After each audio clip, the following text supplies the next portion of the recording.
This is a second look at Ural Falsespirea variety Sem.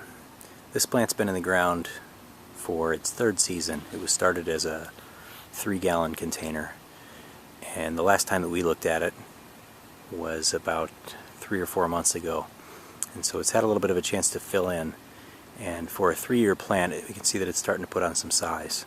Now again, the two claims for this plant were that it's going to be a dwarf plant, and that unlike its parent species, the straight species Ural Falsespirea, this plant will not supposedly run. So we're going to look at those two things. While we're looking at it, let's take a look at the foliage.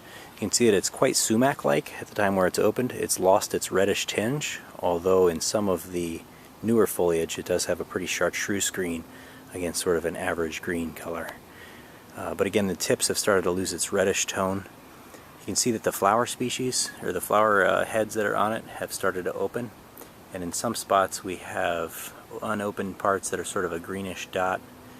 They again look like sumac type foliage, and then they start to open, and as they burst open you get a lot more of a fuzzy characteristic to it.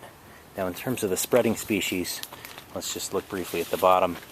There are a couple suckers. This plant stands about 4 feet tall and about 4 feet wide, so it still is qualified as a dwarf compared to the parent.